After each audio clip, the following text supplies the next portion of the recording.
Bien le bonjour à tous, bienvenue sur un épisode de Podcast de Papa. Aujourd'hui, j'ai l'honneur et le privilège de recevoir le P, que je laisserai se présenter. Et voilà, et j'espère que ça vous plaira. Donc je vais laisser mon invité se présenter. À toi, donc ton pseudo, si t'as pas envie de dire ton prénom, ta pratique sportive ou tes pratiques sportives et ta profession. Eh ben bonjour tout le monde, le P ça me fait trop rire, ça me fait trop plaisir. Je suis super contente d'être là, merci beaucoup pour ton invitation. Moi c'est Pépita, bien voilà, pour vous dire qui est le P, c'est Pépita du coup, et qui est Pépito, je suis coach sportive. Et ouais, je suis super contente d'être là, mais je suis pas du tout papa ni maman, donc j'espère que ça va bien se passer quand même. Oui, ça va aller, ça va aller. Alors, actuellement, je fais majoritairement du MMA, de la boxe, enfin MMA et boxe qui me permet de progresser en MMA. Je fais aussi toujours un peu d'haltéro en prépa physique, pas mal de muscu. Et précédemment, j'ai fait du coup majoritairement de l'haltéro. Avant ça, encore de la force athlétique, de la musculation, du street workout plutôt en mode calisthénie. J'ai fait un peu de parcours. Et voilà, je crois que c'est un peu mon plan de carrière rétrospectif. Le CV est long, le CV est très long. Ok, super. Tu es ancienne professeure des écoles. Professeur de philo, pas des écoles. Les écoles, c'est les tout petits et moi, j'ai fait les plutôt grands. Donc, professeur de philo, ok. Qu'est-ce qui t'a amené à changer de métier? Le burn-out. Eh oui, Non, mais super. en fait, c'était un peu une erreur de parcours. Alors, une erreur de parcours qui a duré 10 ans, donc c'est un peu long pour une erreur. Mais c'était le temps des études, de la formation, du concours, etc. Et en fait, j'ai jamais voulu enseigner la philosophie, tout simplement. Je me suis retrouvée dans un système qui me convenait pas. Je suis un peu libre, indépendante, libre dans ma façon de penser et d'agir. Et le fait d'avoir un certain nombre de codes à respecter, d'obéir à des autorités, etc., ça m'a un peu saoulée. La philo, j'adore ça. Enseigner, j'adore ça. Mais enseigner la philo, c'était pas mon truc. Ouais. Et du coup, j'aimais le sport. Je me suis dit, ah, vas-y, je vais par là. Et ça m'a mené à être coach sportive. Et en vrai, c'est plutôt pas mal. Ça me va bien. Alors, du coup, juste après, je t'avais demandé pourquoi coach. Euh, tu viens de dire que du coup, tu avais été amené à être dans le sport. Est-ce que tu pratiquais déjà des sports ou est-ce que pour le coup, c'était pas trop ton truc à ce moment-là? J'ai pratiqué pas mal de sport quand j'étais plus jeune. J'ai fait du judo un tout petit peu, de la danse classique, pas mal de danse après. J'ai fait de la boxe. J'ai commencé la boxe quand j'avais 14-15 ans, de la boxe française. Après du kickboxing, un peu de boxe thaï. Et puis là, actuellement, je vais sur mes 36 ans. Donc là, j'ai 35 ans, mais je vais sur ma 36e année. Et du coup, ça fait que il y a eu toute cette période où j'ai pu faire du sport quand j'étais jeune, et puis toute une période où j'ai beaucoup fait du sport de coude, qui consiste donc à lever son bras pour boire des verres. Voilà, donc le désert sportif et le remplissage alcoolique. Non, enfin, j'étais pas alcoolique, mais j'ai beaucoup, beaucoup, beaucoup fait la fête. Et du coup, j'ai repris le sport, en fait, après une blessure. Je me suis blessée en soirée, vraiment un truc random. Ok. Mon genou a pété, Ah quoi, ouais, en d'accord, ok. soirée, alors que j'étais en train de vivre ma meilleure soirée. Et je me suis dit, mais attends, c'est... Moi, je veux un corps fort, en fait. Oui. Qu'est-ce qui se passe? Pourquoi je me blesse en soirée? Je veux que mon corps soit fort. Et donc, je me suis remise au sport après des années d'errance. Je ne juge pas, je ne dis rien.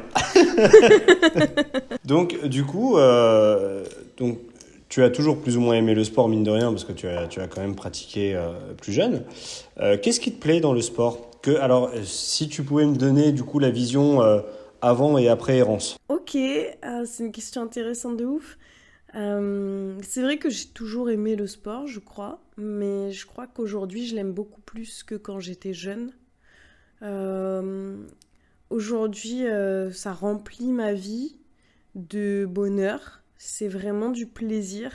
Même si les séances sont pas toutes bonnes, hein, attention, hein, des fois c'est dur, des fois on est fatigué, on a mal Oui, bien partout, sûr. les barres elles montent pas, on se fait casser la gueule au MMA. J'en ressors toujours avec le sourire, je suis toujours ravie, heureuse d'avoir fait la séance. Donc voilà, c'est aujourd'hui beaucoup de plaisir. beaucoup d'amour pour moi et pour mon propre corps. Mais aussi, c'est, comment dire, quelque chose qui me divertit, si on peut dire ça comme ça. Ouais. C'est à la fois un amusement. En fait, moi, je vais à la salle ou je vais alors, à la salle, quelle qu'elle soit, salle de boxe ou salle de muscu, d'haltéro. Je vais à la salle, je m'amuse, c'est un jeu, c'est un terrain de jeu. Et en même temps, ça occupe ma vie, c'est-à-dire que si je faisais pas ça, qu'est-ce que je ferais, quoi? Enfin, vraiment, quand j'imagine. Ouais. Ça te prend vraiment beaucoup de temps et c'est vraiment ça qui te plaît. Ça me prend du temps, mais en fait, c'est du temps qui, s'il n'y avait pas le sport, il serait composé de quoi ce temps, tu vois? J'ai l'impression qu'il y aurait un vide immense et que je serais perdue, quoi. Ouais, je comprends. Est-ce que tu peux donner à peu près, parce que du coup, vu que tu fais plusieurs disciplines, est-ce que tu pourrais donner à peu près un planning ou au moins un horaire de sport semaine? Ouais. Alors, au global, en gros, mais ça change. Enfin, disons, voilà, au global, le lundi, je fais 1 heure de MMA. Le mardi, je fais 3 heures de MMA grappling. Le mercredi, je fais MMA boxe anglaise. Donc 2 heures. Le jeudi, je m'entraîne haltéro, renfo, prépa physique, on va dire. Le vendredi, off. Le samedi, je fais 1 heure de MMA et je crois que j'en oublie. Je crois que j'en oublie, mais voilà. Et le dimanche, je refais prépa physique, haltéro. Ouais, effectivement, du coup, je comprends bien le truc de s'il n'y avait pas ça crée un vide. Ouais, mais qu'est-ce que je ferais, quoi? Mais c'est une vraie question et je trouve qu'il faut que je trouve la réponse à cette question parce que un jour, je pourrais plus, tu vois? Et est-ce que il faut que j'arrive à trouver comment exister autrement, sur un autre mode que celui du sport, quoi? Et justement, le vendredi, comment tu l'occupes? Bon, alors le vendredi, mais crois-moi bien que je suis tellement heureuse Ouais, de, eh ben de oui, eh ben récupérer, oui. en fait. Mon corps, il est fracassé, je suis en mode, ah non, même pas, je sors de chez moi pour faire des courses, tu vois. Je peux comprendre. Est-ce que tu es fier de ton parcours? Ouais, plutôt, ouais. Je suis quand même plutôt fière de mon parcours, même au global dans la vie, de qui je suis devenue. La jeune moi, enfin, parfois, je repense à la petite AD. Mon vrai prénom, c'est Adélaïde, mon surnom, c'est AD. Donc, je repense à la petite AD et je me dis, waouh, si elle savait où on en serait aujourd'hui et en fait, à quel point elle est forte, tu vois. Donc aujourd'hui, ouais, je suis fière de moi et de ce que j'ai accompli. Quand tu dis la jeune AD, c'est celle qui s'est fait mal au genou ou c'est celle qui pratiquait le sport avant? C'est celle d'encore avant le mal au genou. Le mal au genou, je crois, j'avais 27, 25, 27 ans, je sais plus trop. Ah oui, d'accord. Oh, bah oui, parce que maintenant, je Eh t'ai dit, oui. je vais avoir mes 36 ans. Mais la petite AD, c'est celle qui avait 14 ans et qui commençait la boxe, tu vois. Ouais. C'est beau, c'est beau, c'est bien, c'est important d'être fier de soi, c'est très cool. C'est une bonne Ouais. chose, vraiment. Surtout que tu as quand même pris le risque de quitter la voie éducative qui t'apportait quand même enfin, de la stabilité dans le sens où tu étais sûr d'avoir ce boulot, quoi, en fin de compte. Bon, avec son lot de problèmes, mais tu étais sûr d'avoir un boulot. Et ça reste un gros risque de se lancer en solo et de se dire, OK, bah maintenant je suis coach et je vais gérer des gens et moi-même, je vais me gérer, quoi. De ouf. Vraiment ça, tu fais bien de le dire. Il y avait vraiment une stabilité financière que j'ai plus aujourd'hui. Aujourd'hui, je suis précaire au sens où mes revenus sont pas du tout fixes et ils dépendent uniquement de la quantité de travail ou de la Bah qualité ouais, de travail que je fournis. ouais, Et clairement, c'est ouais. vraiment une source de pression de fou. Mais aujourd'hui, je préfère ça à l'enseignement, à l'éducation nationale. Mm. Mais peut-être que, tu vois, là, ça fait 6 ans que je suis coach. Moi, je suis quelqu'un qui bouge assez, finalement, qui fait assez de trucs différents. Et peut-être que je tournerai la page de ça aussi à l'avenir. Je sais pas encore. Ouais, bien sûr, ouais, ouais. Mais voilà. Et du coup, coach depuis 6 ans, tu as fait quoi comme formation? Je crois que je ne te l'ai pas posé. Alors, j'ai fait Bayesian Bodybuilding France. Ok, Après, j'ai passé plein de formations annexes qui sont pas reconnues en France. D'ailleurs, Bayesian non plus n'est pas reconnu en France. J'ai aussi un CQP d'éducatrice sportive. Et voilà, en gros, mon truc. ok, super. Donc, parmi le lot de pratiques sportives, est-ce que tu en as une favorite? Bah, actuellement, c'est le MMA. Forcément, c'est tout nouveau, tout beau, tout chaud. Je m'amuse de fou. Donc ouais, actuellement, c'est le MMA. Vraiment, je suis absolument obsédée par ça. Je ne pense qu'à ça. J'ai envie de faire que ça. Voilà. Avant ça, c'était l'haltéro. Avant L'haltéro. ça, c'était la force. Avant ça, c'était le street. Avant ça, la muscu. À chaque fois que je débute un nouveau truc, c'est mon truc préf, quoi. Est-ce que tu continues quand même de pratiquer, même, je vais dire, plus loisir, entre guillemets, par exemple le street? Parce que moi, alors quand j'ai commencé à te suivre, je crois que tu faisais beaucoup le drapeau, des muscle-up ring. J'aimais beaucoup voir ça. Est-ce que tu continues un petit peu de pratiquer ce genre de truc? Mais déjà trop mimi, merci de dire que c'était chouette de voir ça. Et ouais, je continue en vrai. Bah alors, pas du tout comme avant, mais de temps en temps, quand je vais au terrain de street, je me dis, ah, qu'est-ce que ça donne le drapeau? Bon, il est toujours là, un peu vacillant, mais il est toujours là. C'est un drapeau au Et vent. un drapeau qui flotte pas mal. Et les muscle-up aux anneaux, en fait, je me suis rendu compte que sans les faire, sans les pratiquer, ils passaient toujours et ils passent même lestés, donc par vraiment je ne sais quel miracle de l'entraînement. Euh, Ouais.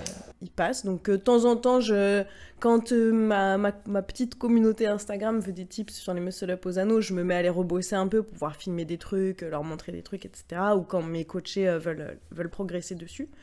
Mais sinon, j'ai plus le temps de passer 4 heures au street, quoi, puisque je passe 4 heures au MMA, donc voilà. Et ça me manque un peu, hein, bien sûr. Mais une semaine n'a que 7 jours. C'est tellement dommage. Du coup, alors, tu as en partie répondu parce que ça t'amuse, mais pourquoi autant varier? Parce que bon, du coup, tu nous as parlé de la force, tu nous as parlé du street, tu nous as parlé de l'haltéro. Ça reste plus ou moins des sports de force, finalement. Et là, passer au MMA, à la boxe, qu'est-ce qui te plaît dans le fait de varier autant? Ben, je fais pas exprès, en fait. C'est pas vraiment un choix. Disons que les choses me tombent dessus, ou peut-être je suis curieuse et ouverte et je teste des trucs. Tu vois, juste avant le MMA, j'ai failli faire de la pole dance, donc rien à voir.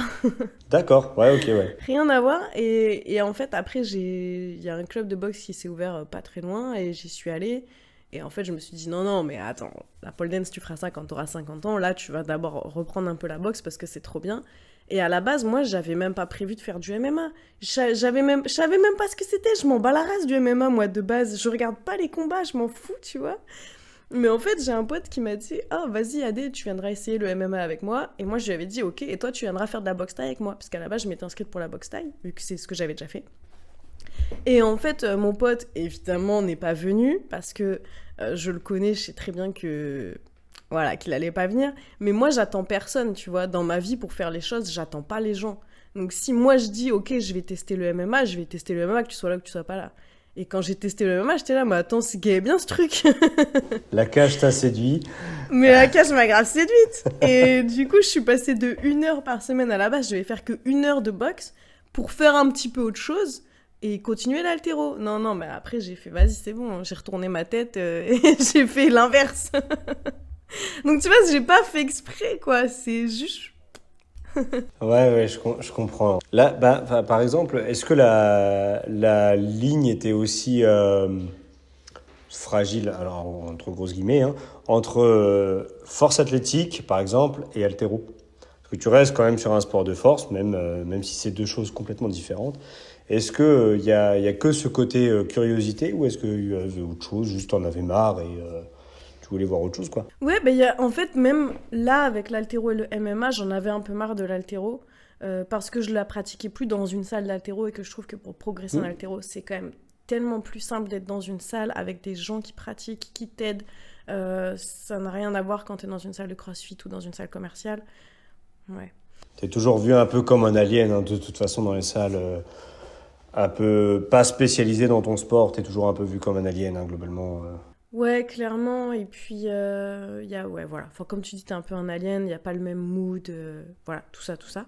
Mm. Et du coup, voilà, je m'étais un peu lassée de l'haltéro. Pareillement pour la force athlétique, en fait, ça m'a, en vrai, la force, c'est peut-être le sport que j'ai le moins aimé pratiquer, à part le Ok. bench, parce que ça, c'était le mouvement le plus technique à mon sens. Mais Ouais, c'est peut-être le sport qui m'a le moins hypé par rapport à tout ce que j'ai pu faire. Et du coup, je m'étais aussi lassée et je m'étais dit, ah, vas-y, l'haltéro, c'est gaulerie, j'ai envie de voir un peu. Et pareil, j'ai vraiment switché du jour au lendemain quasiment. Ouais. Après, la force, même si c'est ce que je pratique, c'est redondant. C'est tout le temps la même chose. Je veux dire, tu as 3 mouvements ou un seul selon ce que tu fais. Mais globalement, tu le fais le plus souvent dans ta semaine et voilà, globalement, tu as ta programmation de force. Mais oui, donc du coup, je comprends le switch. On va passer sur un sujet un petit peu moins fun. Je vais te laisser faire ta pub parce qu'on va parler d'un épisode de Pepita Talk. Ok, Donc je vais te laisser d'abord présenter ce qu'est le Pepita Talk et ensuite ok. je te poserai ma petite question. D'accord. Alors, le Pépita Talk, c'est mon podcast. Le podcast qui s'interroge sur le sens de notre pratique sportive dans nos vies. C'est un podcast dans lequel j'ai des épisodes en solo, j'en ai pas beaucoup, et j'en ai aussi en face à face avec des athlètes, beaucoup d'athlètes de force athlétique, des athlètes de haut niveau ou des athlètes loisirs, amateurs, amatrices. Mais aussi des athlètes en crossfit, en haltéro, je sais plus trop. J'ai eu ma maman qui est venue parler de la randonnée, par exemple. Là, le prochain épisode qui va sortir va aussi parler de randonnée en montagne pour une guide de moyenne montagne. Bref, donc c'est un podcast dans lequel on parle du sport et de ce que ça signifie et de ce que ça implique dans nos vies. Voilà. Allez écouter. C'est vraiment bien ficelé, c'est vraiment bien foutu. Et si vous voulez écouter des athlètes qui font des petits jingles rigolos, allez écouter. Donc dans un épisode solo, tu parles de tes TCA. Voilà. Déjà, est-ce que tu vas mieux? Ça va beaucoup mieux, beaucoup, beaucoup mieux. Je pense que j'en suis vraiment sortie à 95%. Je dis ça aujourd'hui avec Enfin, faut garder en tête que la vie change, le temps passe, et peut-être que Oui, dans oui, 3 mois, ça sera à 75%. bien sûr. Là, je me base juste par rapport à ce que tu avais dit dans le podcast, qui est un podcast qui me parle beaucoup pour le coup. Et je sais que déjà dans l'épisode, tu disais que tu avais envie de manger une tarte, tu mangeais une tarte, point.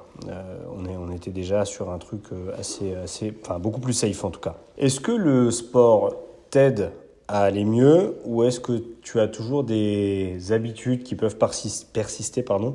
Par exemple, se dépenser.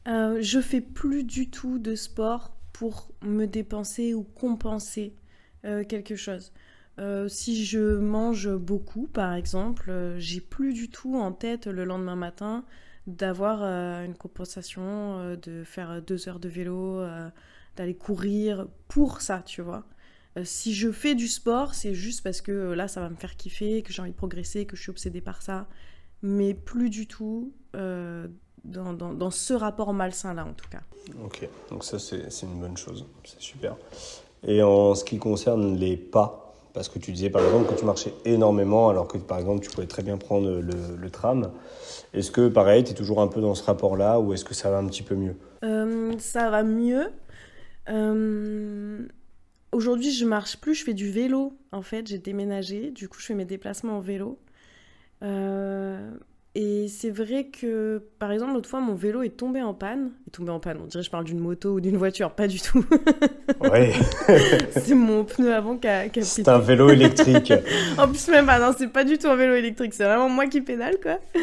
Mais en fait, ça m'a paniqué. Ça m'a paniqué parce que je me suis dit, ah ouais, mais du coup, les 14 kilomètres que je me fais par jour pour aller à la salle et en revenir, j'ai plus les faire. Je sais pas, j'ai paniqué, tu vois. Mais après, je suis vite redescendue en mode, wow, mais calme-toi, tout va bien en fait. Mais c'est un réflexe qui reste des TCA, quoi. Mais que j'arrive à très vite sortir. Voilà, exactement. Oui, Ouais. tu peux le gérer quand même, ouais, d'accord. Putain, bon, ça c'est une super chose. Ok. Qu'est-ce qui te plaît le plus? Donc on est sorti du coup du contexte, hein, mais qu'est-ce qui te plaît le plus dans les sports pratiqués? Individuellement, du coup. Ok, dans le, dans le MMA, euh, je sais pas, je pense que j'adore taper. Euh, alors, je ne fais pas la bagarre, hein. Mets du contexte, mets du contexte. On va mettre du contexte. Je ne fais pas la bagarre, d'accord? Je suis pas quelqu'un de querelleuse ni de haineuse. Je vais pas taper des gens dans la rue. Mais en revanche, dans une cage, dans une salle dédiée à ça, donner et prendre des coups, c'est quelque chose de très particulier. Et moi, j'aime ça, tu vois. J'ai pas peur des coups et j'aime en mettre. Enfin, c'est agréable. Je sais pas, c'est pas le bon mot agréable, Ouais, mais... mais je comprends, je comprends. Ouais, je comprends. Après, il y a aussi la complexité du MMA. Parce qu'en fait, il y a du pied-point, il y a de la lutte, il y a du sol. Et c'est autant de trucs qu'il faut travailler séparément, quoi. Donc c'est trop bien parce que c'est technique, c'est compliqué, ça demande de la patience, ça demande de l'investissement. J'adore, quoi, me lancer dans un truc difficile et pour lequel je suis pas particulièrement douée, tu vois. J'ai pas un talent inné pour le MMA, quoi. Donc j'aime bien. Et voilà. Après, pour l'haltéro, c'est tellement mental. Oh my god, passer sous une barre, là, c'est vraiment mental de fou. Et du coup, je crois que j'aime ça, la stimulation que ça procure de tirer sur une barre et de se dire, ok, maintenant, soit il faut qu'elle soit au-dessus de ma tête, soit il faut qu'elle soit sur mes clavicules. Et puis, ça fait toujours plaisir de faire des trucs lourds, tu vois, des trucs un peu de bourrine, quoi. Ouais, parce que je me rappelle que tu avais dit, euh, alors j'ai plus les mots exacts, mais tu avais dit quelque chose dans le sens, je fais du sport pour être une meuf strong ou une meuf forte. Je sais plus exactement comment tu l'avais formulé. Est-ce que du coup tu es toujours quand même dans cet état d'esprit, comme tu l'as dit tout à l'heure, après blessure, ou est-ce que là c'est vraiment juste du kiff, peu importe que tu fasses de la force ou pas? C'est une bonne question encore. Genre demain, alors juste pour remettre un peu enfin, un contexte en plus, genre demain, est-ce que tu penses que tu pourrais être prête à lâcher l'haltéro par exemple pour, je sais pas, de l'athlétisme, de la natation, quelque chose qui remplacerait quand même malgré tout, mais qui n'a vraiment rien à voir quoi. Ouais, complètement en vrai. Complètement. Ok. Tant que le truc m'anime, tu vois. Ouais, ouais, Là, ouais. en fait, le truc, c'est que j'aime trop l'haltéro. Ça me manque un peu. Mais comme je fais beaucoup de MMA, je peux pas faire beaucoup d'haltéro. Et du coup, j'ai pas envie de le lâcher, mais juste parce que j'aime ça. Mais si demain, je tombe sur un sport que j'aime encore plus, bah, ciao, bye l'haltéro, hein. Ouais. Moi, je m'en fous aujourd'hui d'être musclé, je m'en fous aujourd'hui de soulever X kilos, tu vois, ça m'intéresse plus, quoi. Ça n'a pas de sens pour moi. Par contre, Ouais. kiffer vraiment et me nourrir et me remplir de ma pratique sportive, ça a du sens. Ouais, ok, super. Puis au final, que tu pratiques plus, enfin, comment tu le vois, par exemple, le fait de plus pratiquer un sport par rapport à tes coachés? Est-ce que ça t'impacte malgré tout ou est-ce qu'au final, ça se fait relativement naturellement? Par exemple, la force, t'as arrêté parce que tu n'aimais pas forcément ça, mais je crois que tu as des coachés en FA. Comment tu le gères ça justement? Ouais, ça aussi, c'est une bonne question. Donc, j'ai une Merci. petite équipe de meufs solides. Ouais, que des bonnes questions dans ce podcast. Donc, j'ai une équipe de meufs solides en FA qui ont un niveau national. Et alors, enfin, qui ont eu un niveau national. Certaines ont fait les minima cette année. On va bosser pour que les minima soient faits à cette nouvelle saison. Et en fait, le truc, c'est que quand j'ai commencé à les coacher, je pratiquais moi-même la force. J'ai pu vraiment leur transmettre des bases très solides. Et aujourd'hui, ça fait quand même, je sais pas, entre 3 et 5 ans peut-être qu'elles font de la force. Je suis désolée, j'ai pas très bien la notion du temps. Mais elles savent mieux que moi, en vrai. Et le truc, c'est que je me rends compte qu'à un moment donné, l'athlète, j'en parlais aussi avec ma meilleure amie qui fait de la force athlétique, qui a aussi un niveau national et qui est coachée par une américaine et qui pratique depuis aussi 5-6 ans. Coucou Iso. Et on se disait que, voilà, ISO, bon, je voulais pas la nommer, je savais pas trop, mais vas-y, on y va. Je la suis, donc c'est bon, on connaît, on connaît. Et on se disait qu'en fait, à un moment donné, les athlètes connaissent tellement leurs mouvements que une fois que tu as posé les bases, en tant que coach, je trouve que je ne sers plus à apprendre, tu vois, j'ai plus besoin de leur apprendre à faire un bench, un squat, un deadlift, voilà. Donc, j'ai pas de tips secrets, enfin, je pense que ça n'existe pas, les tips secrets, c'est Instagram qui nous fait croire qu'il y a des trucs Voilà, non, mais ça n'existe pas. En revanche, Et pour tous les sports. et pour tous les sports, ouais. En revanche, ce à quoi je sers, c'est à avoir ce regard objectif sur leur progression, à pouvoir voir que, déjà, je fais la programmation, donc je sais programmer, tu vois, et ça, c'est capital pour qu'un athlète, une athlète puisse évoluer, et à pouvoir voir aussi ce qu'elles font chaque semaine, à chaque entraînement, si c'est cohérent, dans quel sens on peut faire évoluer la progression, la programmation, et est-ce que tel point technique est OK? Est-ce qu'on peut peut-être varier tel paramètre technique, etc. Je les accompagne, quoi. Mais elles n'ont plus besoin de moi en tant que leur apprendre la base, clairement. etc.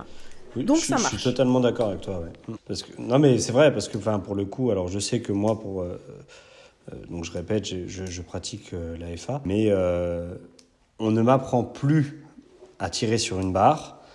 Mais par contre, tu l'as déjà vu, un silent worker meet, mes standards peuvent être pas fous, surtout au niveau du squat.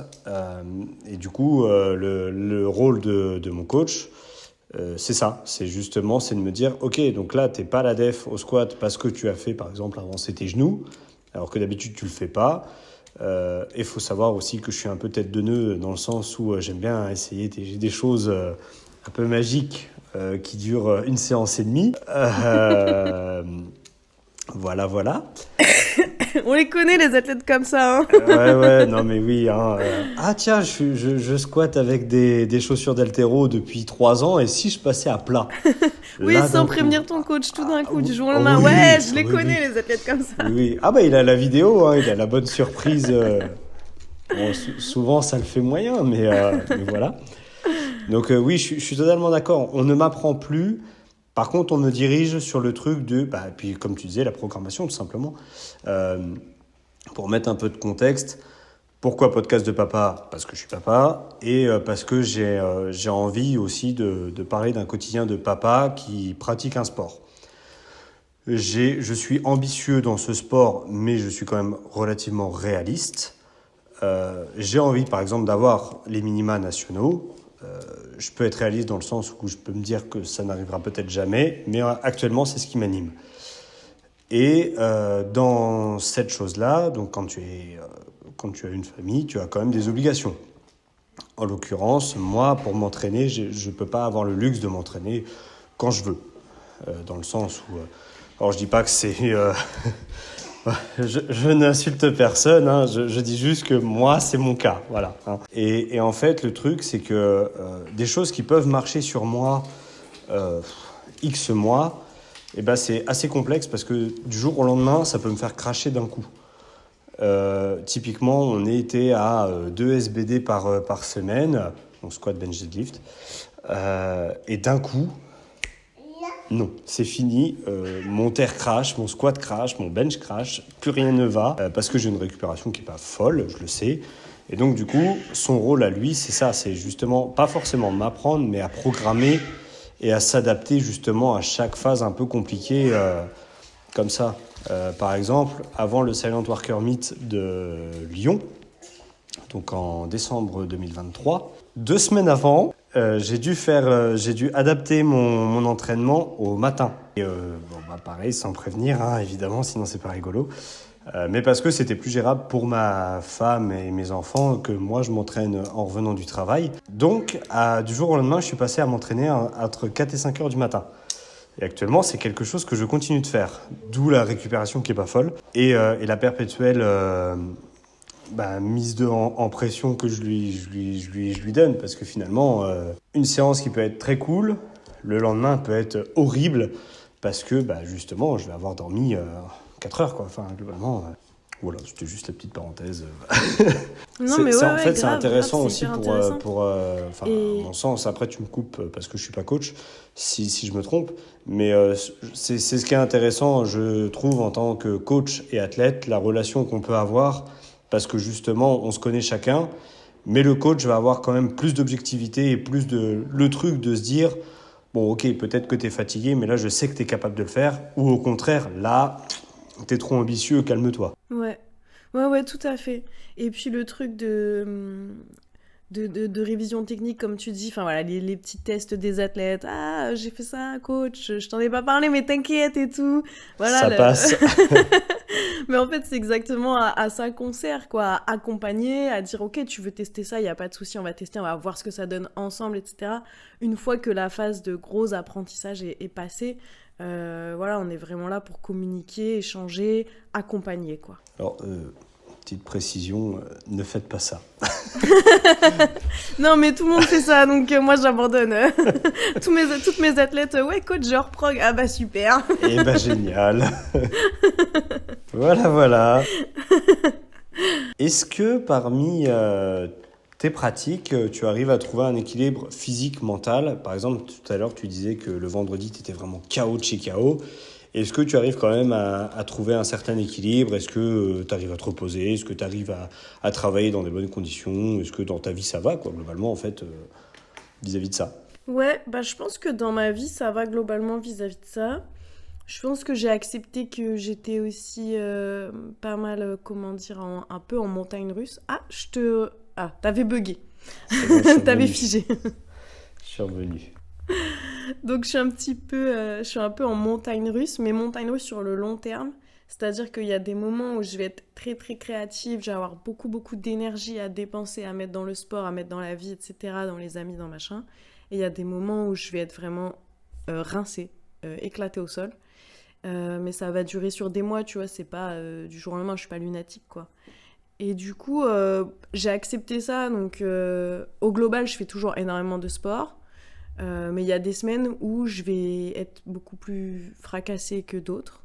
Et en fait, je me dis, bon, bah là le sport, il m'atteint un peu plus que d'habitude. Je vais en faire un peu moins dans mon quotidien, tu vois. Et puis voilà, donc je pense que dans mon fonctionnement, je me suis trouvé un équilibre. J'ai accepté comment je fonctionnais, c'est OK pour moi, tu vois. Est-ce que, je surveille le petit bout de truc qui me sert d'enfant. Bah oui. Est-ce que, je sais plus si je t'ai posé la question, est-ce que tu continues de courir en plus? Ah là là, c'était trop bien parce que après l'hôpital, donc j'ai été hospitalisée pour une maladie auto-immune, on s'en fout quoi. Mais du coup, en sortant de l'hôpital. Non, c'est important, c'est quand même important. Non, Tu mais ne peux pas dire ça. c'est bidon, tout va bien quoi. Mais du coup, en sortant de l'hôpital, je sais pas, j'ai une de mes meilleures copines, Camille, qui m'a dit hey, t'es pas chaude, on se met à courir. Et moi, j'étais là, bah vas-y, tu vois. Et en fait, c'était gay et bien et je suis devenue obsédée par ça. Et après, j'ai fait que courir. Voilà. Mais là, du coup, non, je cours plus du tout parce qu'en fait, Ok. j'ai plus l'espace, quoi, dans Ouais, l'emploi ouais, du temps. clairement. Ouais. C'est pour ça que je te demande. Ouais. Alors, on a un petit peu parlé de ça tout à l'heure, mais s'il y a moyen de creuser, je suis preneur. Pourquoi l'arrêt de la FA? Alors, j'ai vraiment spécifié FA parce que c'est ce que je pratique. Après, si y a sur un autre sport où tu veux plus développer, il y a aucun problème. Ouais, pas de souci. Alors, l'arrêt de la FA, parce que pour plusieurs raisons. D'abord, voilà, je m'en suis juste lassée. Enfin, ça m'a pas transcendé, quoi. Voilà, c'était sympa, c'était vraiment cool et tout, mais l'haltéro m'a fait de l'œil et j'ai plongé dedans. Et puis aussi parce que, et là, je vais pas du tout me faire des copains, la mentalité de la force athlétique a beaucoup évolué. Moi, je l'ai commencé Enfin, quand j'ai commencé la FA, elle n'était pas aussi visible sur les réseaux sociaux. Ouais, Elle ouais, ouais. n'existait pas en salle. Il y avait pas. Aujourd'hui, tu vas à Basic Fit Fitness Park on air, tu vois tout le monde en SBD et tout machin. C'est ultra connu, c'est devenu populaire. Oui, Voilà. oui, clairement. À Ouais. l'époque, c'était un Il y a truc eu de une niche. grosse explosion. Voilà, très grosse explosion de ouf. À l'époque, c'était un truc de niche et la mentalité, c'était surtout bah, on se soutient, on découvre notre potentiel, on casse des barres, c'est rigolo, c'est sympa. Aujourd'hui, je trouve que la mentalité, c'est beaucoup on se filme pour les réseaux, on met en scène la hype. Et je comprends en vrai de mettre en scène la hype parce que, en fait, la FA, alors déjà, c'est routinier, mais en plus, c'est très. Enfin, comment dire, visuellement, c'est difficile de rendre un squat incroyable. Tu vois, un squat, c'est assis debout, Oui, tu vois. Voilà. oui, oui. Si t'es pas dans le power ou dans la force, clairement, Voilà, c'est ça. ça t'en touche une sans faire bouger l'autre, hein, vraiment. Voilà. Oui, oui, non, on est tout à fait Et du d'accord. coup, pour mettre un peu de paillettes dans le. Pour mettre un peu de paillettes dans le lift, tu vois, il faut faire de la mise en scène, il faut montrer la hype, il faut montrer des trucs. Donc j'entends que les gens fassent ça. Non mais c'est grave drôle parce que vous voyez pas en vidéo, mais là il y a son chat qui vient lui monter sur les épaules et tout, trop mimi quoi. C'est bien parce que c'est podcast de papa, mais finalement c'est le chat qui vient me... Ah, c'est aussi un Voilà. petit enfant, hein, mine de rien. Ouais, oui, c'est ça. Donc voilà, donc je comprends qu'il faille mettre en scène la hype et tout, mais moi, c'est pas du tout se taper la tête contre les murs, hurler à la mort, scène, tout ça. C'est pas ce qui me parle. Et je me suis vraiment pas du tout retrouvée dans la mentalité qu'a développé la force athlétique. Je partage plus ou moins le même avis, ça dépend sur... pour la hype, par exemple, je sais que moi, j'aime pas forcément me mettre en scène. Ça me dérange pas que les autres le fassent, hein, réellement. Là où j'ai un peu plus de mal, c'est par exemple, c'est un peu faire passer la FA pour le haut du panier, tu vois. Je m'entraîne chez moi, et ça me va bien d'être tout seul dans ma grotte. Parfois, je suis obligé d'aller m'entraîner dans des Basic Fit. Ça me fait du mal, ça me fait beaucoup de mal. Mais on voit un petit peu l'état d'esprit que certains peuvent avoir. Alors souvent, quand j'y vais, j'essaie d'emmerder personne. Après, bon, évidemment, quand je fais un soulevé de terre, je m'amuse pas non plus à faire une négative de 10 secondes pour pas faire de bruit. Je suis déjà tombé sur une séance où il y avait un autre power qui était avec moi. Et j'ai un peu de mal avec le truc de cette mise en scène, justement. C'était un gars, je me souviens, qui avait... C'est pas du tout intéressant pour le podcast, mais ça me fait du bien d'en parler. Bah si, c'est intéressant, on est dans le thème. Hein. Oui, bah oui. Il avait fait, je sais plus, je crois 5 répétitions ou 6 répétitions, on s'en fout un peu, mais à 100 kilos en deadlift. En sumo, si on veut la précision, mais on s'en fout aussi un petit peu. Et franchement, il faisait plus de bruit que moi. Alors attention, hein, j'ai pas un niveau incroyable, mais je sais où je me situe, disons. Il faisait plus de bruit que moi, alors que j'avais une barre potentiellement doublée par rapport à lui, tu vois. Et ça, c'est un truc qui me gêne, par exemple. C'est quelque chose qui me déplaît, un peu cette regardez-moi, je suis trop fort. En fait, non. Je m'aperçois quand même que, alors peut-être pas tous, parce que je les connais pas tous, mais qui sont le plus humbles sont souvent les plus forts. Tu prends un mec comme Stanley, reste en paix mon pote, incroyable, enfin genre vraiment, c'était une personne très humble et j'ai adoré discuter avec lui, et je l'ai pas croisé souvent, mais j'ai adoré discuter avec lui. C'est pas le seul, mais des gens comme ça, c'est vraiment génial de les rencontrer. Je peux prendre aussi ton exemple, parce qu'au final, t'as quand même, je crois, tu as eu une qualif en bench, si je dis pas de bêtises. Ouais. Oui, mais c'était facile à l'époque. Oui, non, mais ça change rien. Moi, j'ai pas de qualif en bench, tu vois. Enfin, Mais ça reste. Non, mais faut pas minimiser. Faut savoir où on se situe. Faut pas minimiser les choses, mais faut pas exagérer non plus. Et je me souviens que voilà, il y a un silent worker que j'avais fait où je me sentais pas fou sur le squat et où tu étais venu un petit peu décompresser mes chakras, on va dire ça comme ça. Et c'est génial. Enfin, ça, c'est la force athlétique que j'aime. C'est le sport que j'aime en général. C'est, comme tu disais, l'entraide, c'est du partage, c'est ces choses-là. On peut se pousser, on peut un peu gueuler, ça me dérange absolument pas. La mise en scène ou l'exagération, pardon, ça peut me fatiguer, ouais. Ouais, voilà, je te rejoins vraiment, c'est important ce que tu dis. On peut se pousser, on peut se hyper, on peut crier. Moi non plus, ça me dérange pas. Mais en fait, quand c'est fait pour les caméras ou pour l'ego, quand ça nourrit l'ego, là, ça me parle plus. Et je trouve que c'est beaucoup devenu ça. Et comme tu le dis, vraiment, moi aussi, la force athlétique que j'aime, c'est celle de l'entraide, c'est celle où on se félicite, quelle que soit la charge sur la barre. Et c'est celle du début en fait, c'est celle que j'ai connue, c'est cette force-là que j'ai aimée et qui m'a animée et que j'essaie de continuer à transmettre. Et pas la force actuelle que tu décris où le mec il est là et il hurle à la mort alors qu'il fait un deadlift à 100 kilos. Ouais, c'est ça. Enfin, tu sais, t'as envie de lui dire c'est bien, c'est une belle barre de chauffe. T'as presque envie d'être méchant, non mais tu vois, enfin... Non mais vraiment, ouais, vraiment. C'est bien pour faire du bench, c'est cool. Voilà quoi. Mais alors, attention, hein, c'est pas que en force. Je sais que je me suis déjà retrouvé avec un collègue de travail que j'adore maintenant, qui m'a dit une fois, ah moi je fais du deadlift à 180, alors et toi? Avec un air très dédaigneux. Bon, t'as envie de lui dire, je lui avais dit, je lui avais répondu, moi j'ai déjà chargé de 50, bon voilà. Alors elle est pas valide, mais j'ai déjà chargé de 50. Donc, Ouais, c'est ça, c'est l'ego. Hein. ouais. C'est important en fait de se resituer. Faut pas se dénigrer. C'est important de quand même être relativement fier de ce qu'on fait. J'ai du mal avec ça d'ailleurs. Hein.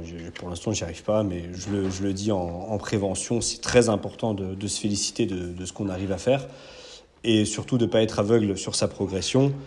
Pareil, c'est quelque chose que j'ai tendance à faire, à me dire j'y arrive pas, et finalement quand tu regardes des vidéos il y a 2 ans, t'es juste pas objectif, Ludwig. Important quand même de savoir se situer.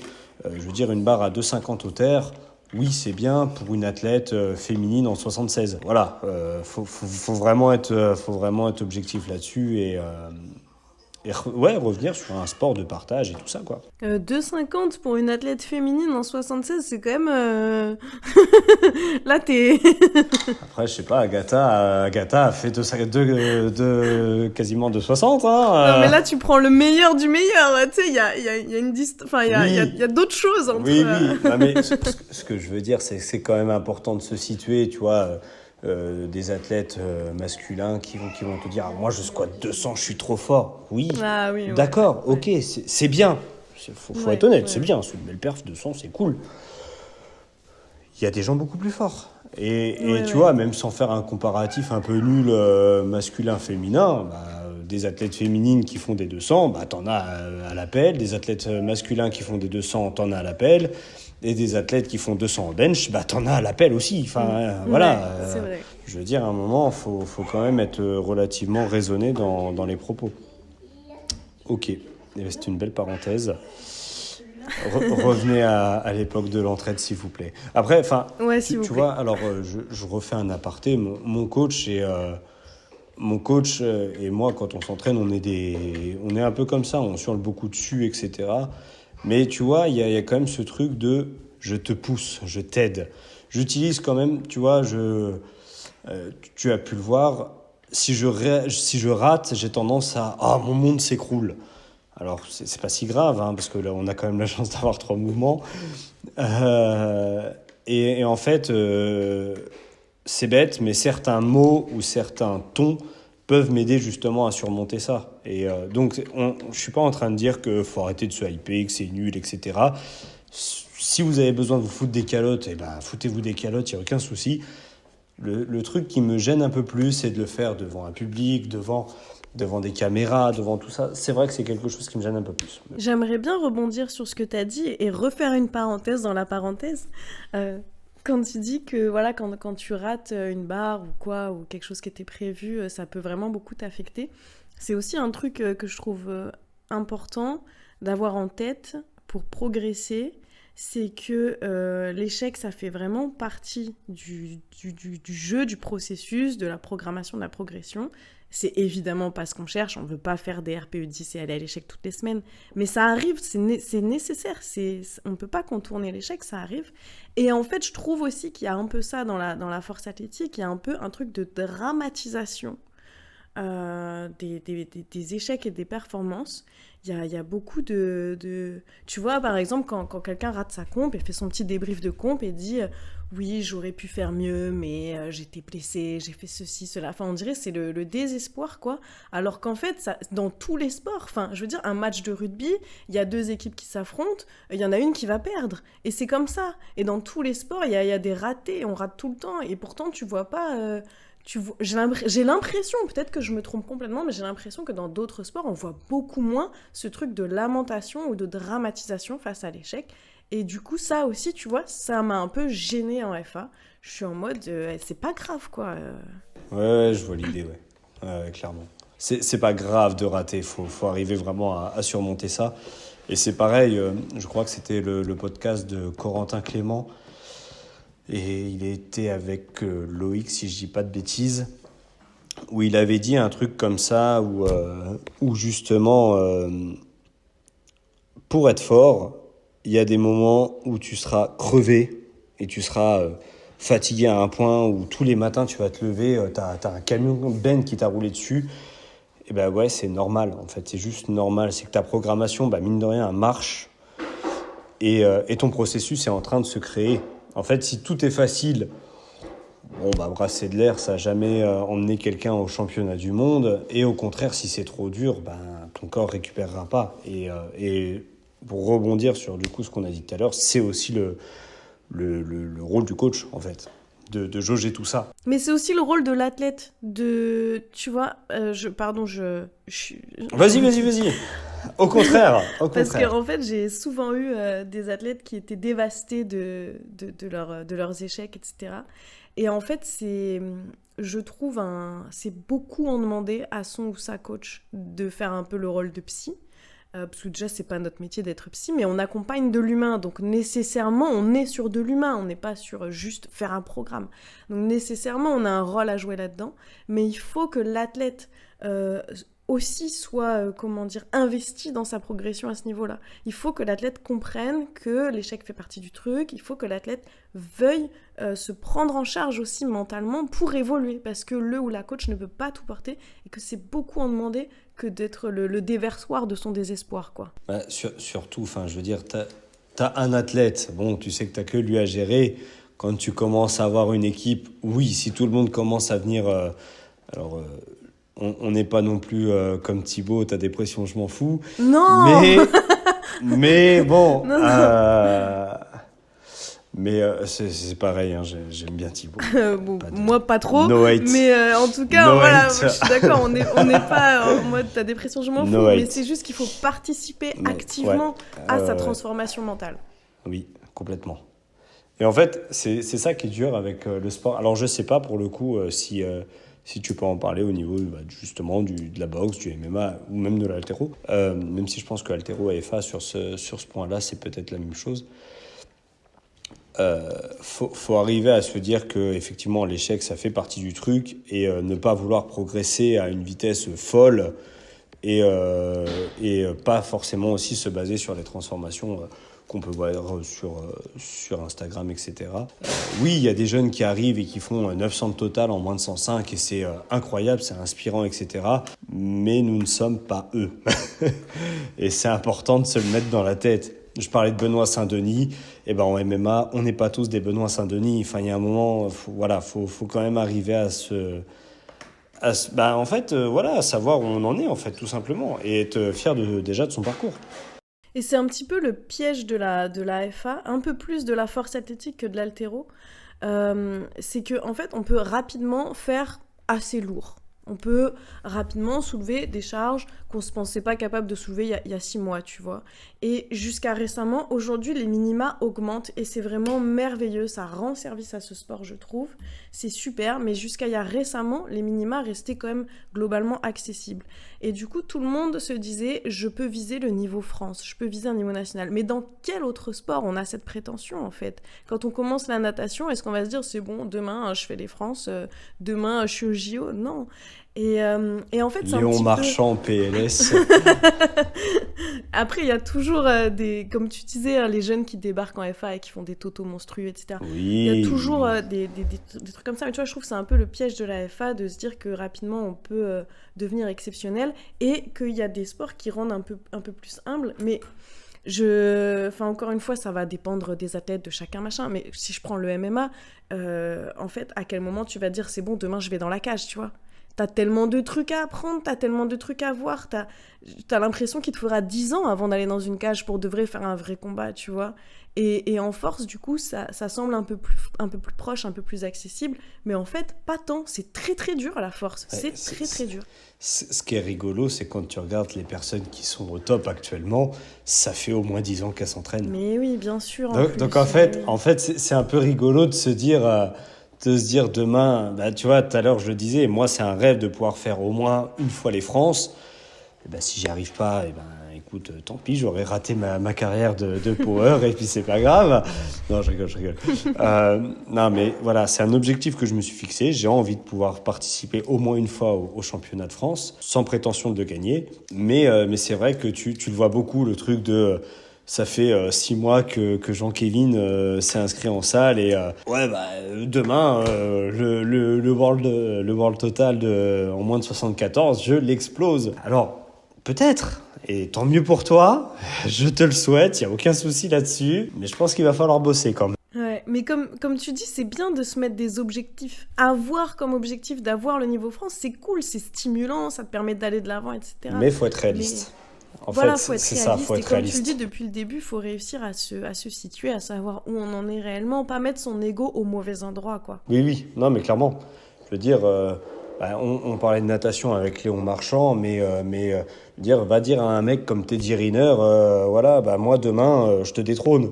Mais t'es qui, en fait? Voilà, enfin, je sais plus quel âge il a, il doit être dans tes âges ou peut-être un peu plus vieux. Ça fait 10 ou 15 ans qu'il est au sommet, mais ça fait au moins 20, voire 25 ans qu'il est dans le judo. Enfin, voilà, il y a un moment donné, rendre à César ce qui est à César. Et par contre, pour le coup, c'est peut-être aussi un point sur la FA qui peut être dérangeant, ouais. Là, je peux comprendre. En fait, réellement, quand tu regardes en salle de sport, les powers ne sont pas forcément appréciés parce que souvent, tu as de la manisie partout, du fait de la hype, un peu justement, comme on disait tout à l'heure, un peu mise en scène, etc. Le talc qui glisse dans tous les sens. Je veux bien, tu vois, il y a des choses qui aident. Après, moi, j'ai peut-être tendance à être juste très fermé là-dessus, mais déjà, quand t'as une ceinture et des genouillères, je trouve que t'es bien équipé, quoi, déjà, hein, réellement. Voilà, non, mais bon, c'est important d'avoir du matériel, je dis pas le contraire, mais surtout en salle commerciale, tu vois, je trouve que c'est un peu dommage. T'arrives, t'as des bars qui sont pas nettoyés. En plus, je veux dire, ça coûte rien. Tu passes un coup de brosse, c'est fini. Ça, c'est un truc qui me gêne dans la FA. C'est pour ça que j'aime bien être tout seul et que je fais mon petit truc tout seul et ça me va très bien. Donc voilà, dans ma grotte. Au fond du jardin là-bas. 5h du matin, personne me dérange. Ça, c'est la passion du sport. Hein. 5h du matin pour faire du deadlift et du squat. Fou. Ah, en fait, le truc, tu vois, c'est pareil. Y a quelqu'un, enfin, j'ai déjà eu plusieurs fois le débat, mais en fait, juste, j'ai pas le choix. Ouais. Je veux pas faire... Oui, mais tu vois, c'est la passion du sport parce que tu le fais. Oui, clairement. Tu vois, tu te dis pas, du coup, je le fais pas. Ouais, en fait, c'est exactement ce que j'allais dire. En fait, c'est... Soit je me plains de j'ai pas le temps, soit j'agis. Et en fait, le seul moment où je sais que je vais pouvoir m'entraîner, c'est en jouant sur mon sommeil. Alors oui, c'est pas optimal. Globalement, je m'entraîne dans un garage, donc quand il fait 0 dehors, il fait 0 dans le garage. Rien n'est optimal. Et en même temps, c'est pas grave. Je veux dire, au moins, je peux pratiquer quelque chose qui me plaît. Et peut-être que effectivement, avec ces conditions-là, je vais mettre plus de temps à atteindre le niveau que j'ai envie d'avoir. Mais l'important, c'est que j'y arrive. Donc, c'est beau. Mais oui, incroyable. Mais voilà, vraiment, très ça c'est l'amour du sport, quoi. C'est vraiment que t'aimes ce que tu fais pour le faire dans ces conditions-là. Oui, clairement. Oui, clairement. Est-ce que parmi tout ce qu'on vient d'évoquer, tu penses que tu as atteint tes objectifs sportifs ? Eh bien, écoute, j'ai pas trop d'objectifs sportifs. Après, l'objectif, ça pouvait être justement d'avoir beaucoup de variables de pratique, je veux dire. Enfin, voilà, ça peut être ça aussi. Hein. Mais en vrai, tu vois, à chaque fois, à chaque sport, je me disais, ouais, je veux faire tant de kilos, je veux débloquer tel skill. Et en fait, je vais jamais au bout parce que après, je tombe sur un autre truc.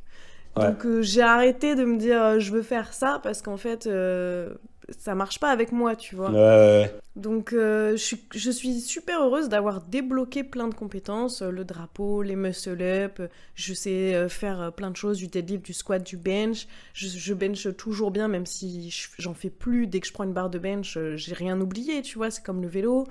Pareil pour les muscle-up. Je suis contente d'avoir appris à faire de l'épaulé jeté. Je suis contente d'avoir bien développé ma technique sur mon arraché aussi, même si je déteste l'arraché. Je suis contente d'avoir appris tout ça, tu vois, d'avoir un panel de compétences, mais j'ai pas fait exprès. C'était pas mon objectif.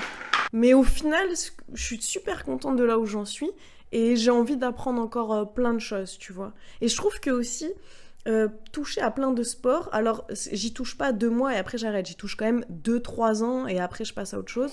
Ça permet quand même de bien entrer dans le sport, même si je suis pas ni la meilleure ni la plus spécialiste ou spécialisée. Ça permet d'ouvrir mon panel ça permet d'ouvrir ma vision en fait, et d'avoir une programmation qui est vraiment différente et inspirée de tout ce que j'ai pu rencontrer comme méthode d'entraînement, comme personne, comme voilà. Donc je suis contente de l'enrichissement que ça m'a apporté. Oui, et puis comme on disait tout à l'heure, ça te permet quand même, mine de rien, de pouvoir suivre des athlètes qui pratiquent un sport que toi, tu ne pratiques plus. Ouais. Je ne sais pas si tu as des streeteux, mais potentiellement, tu peux aussi faire des programmations de street, tu peux faire... C'est cool, en vrai, c'est cool. J'ai deux athlètes dans l'équipe là, qui se mettent au street lifting et du Bah coup, ouais. c'est vrai que c'est chouette, Bah ouais, ça ouais. m'intéresse Non, bien. c'est cool de pouvoir avoir... parce que mine de rien, voilà, t'as du street, t'as de l'haltéro, t'as de la FA. Je sais pas si tu commences à conseiller un petit peu... Enfin, si tu vois un petit peu comment tu peux programmer de la boxe ou des choses comme ça. Mais mine de rien, ça va pouvoir t'emmener à avoir plein... En fait... des gens qui vont te rappeler ce que tu as accompli, justement. C'est cool. C'est très Ouais, cool. c'est trop chouette. Ouais. Est-ce que tu aurais un petit conseil pour les personnes ayant un petit peu peur de se mettre au sport à cause de potentielle grossophobie, sexisme Ouais, bah... C'est l'instant prévention. Je voudrais un instant prévention. bah, je sais pas si je vais faire le meilleur instant prévention de la Terre, mais ce qui est sûr et certain, c'est que oui, en salle de sport, il y a du sexisme, il y a de la grossophobie. C'est-à-dire que les salles ne sont pas faites pour les personnes grosses ou très grosses. Et puis après, il y a tout ce qu'on va... tout le sexisme et la grossophobie venant des gens, les jugements qu'ils peuvent avoir, etc. Ça existe, c'est une réalité, le système est comme ça. Maintenant, heureusement, on n'est pas constamment attaqué. Je vais souvent faire des séances et tout va bien dans les salles commerciales. Je me fais pas harceler, je me fais pas alpaguer, etc. Même si, voilà, parfois il y a du mansplaining, il y a quand même des trucs chiants. Mais au global, on peut s'en sortir. Donc, ce que je dirais, c'est que il faut trouver ce qui vous anime pour vous mettre au sport. Faut éviter de le faire pour faire plaisir aux gens, pour faire plaisir aux injonctions sociales. Il faut éviter de le faire pour maigrir.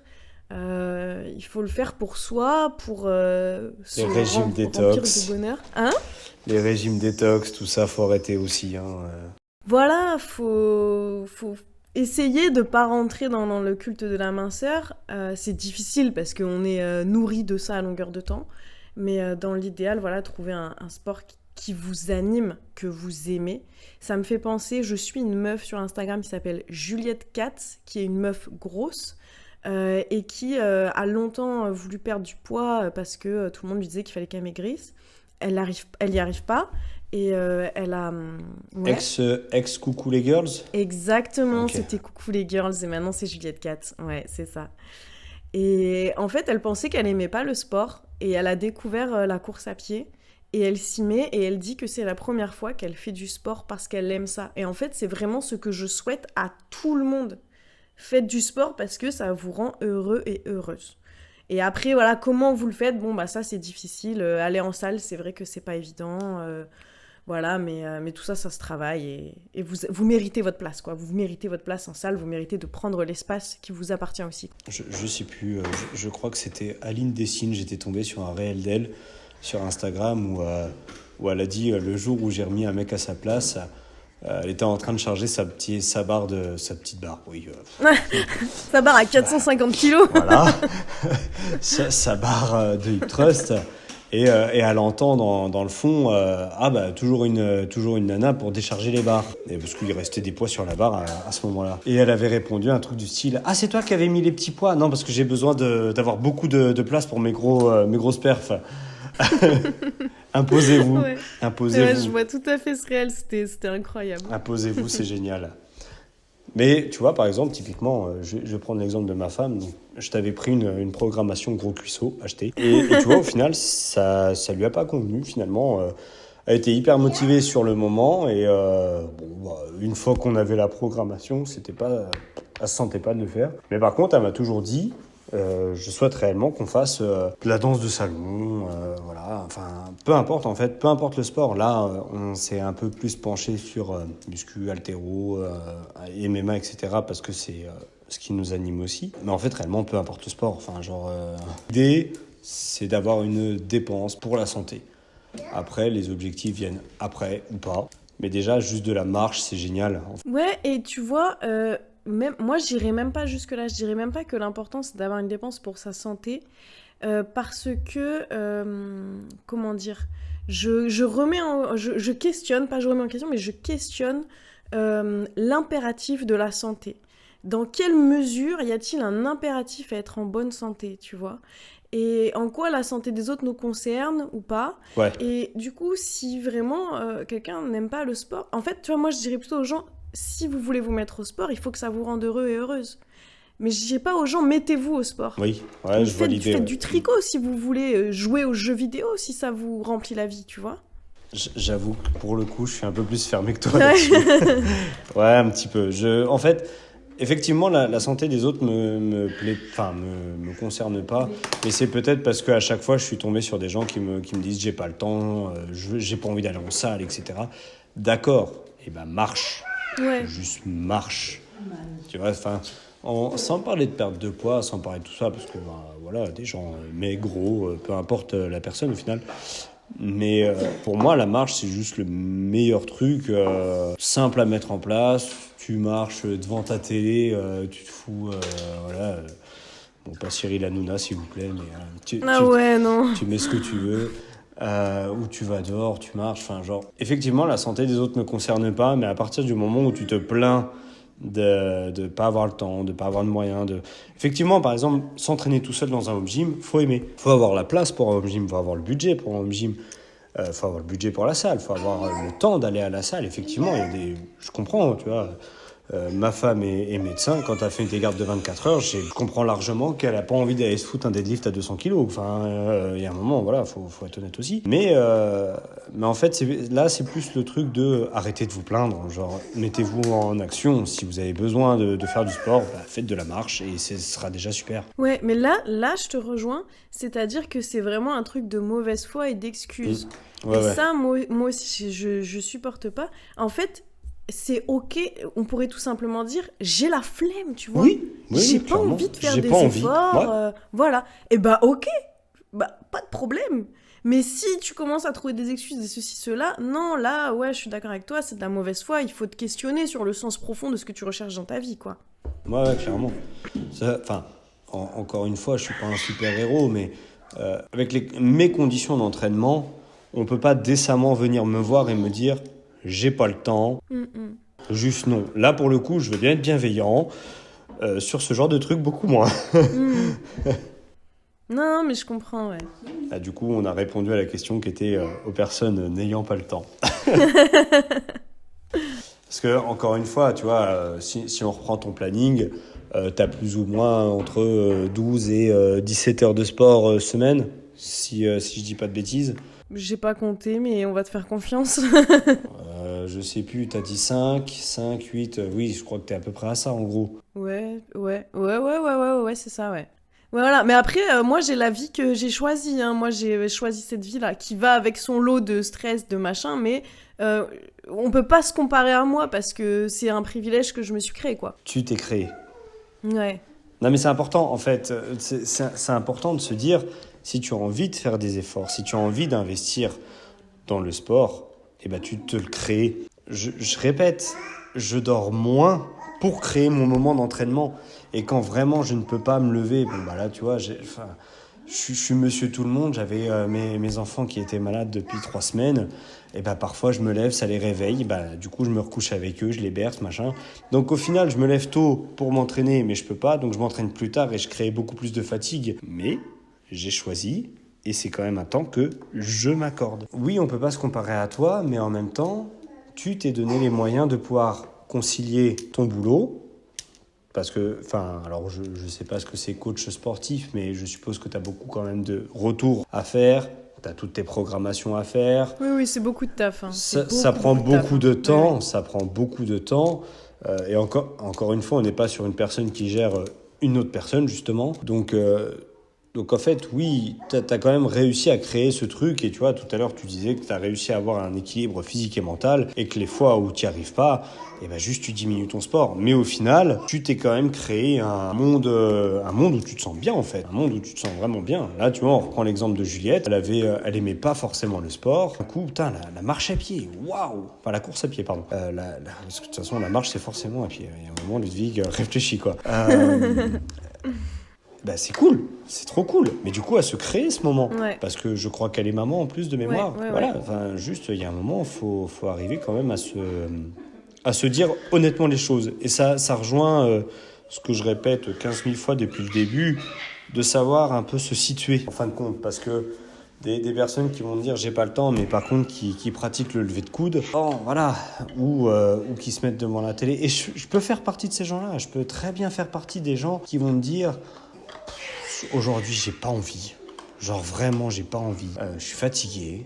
Et juste là, la seule chose que j'ai envie de faire, c'est dormir. Alors tu vas me dire, il est 19h30. Oui, mais là, je suis juste crevé. Ouais, c'est ça, ouais. Ouais, je te rejoins là-dessus. Juste, faut juste être honnête, en fait, sur sa vie, sur ses pratiques, et voilà. Tout comme je peux faire un lien un peu bizarre, mais tout comme on choisit de se mettre en scène pour se hype, on choisit de ce qu'on donne, en fait, sur les réseaux, tout simplement. Tu vois, alors, je sais qu'il y en a qui ne l'apprécient pas.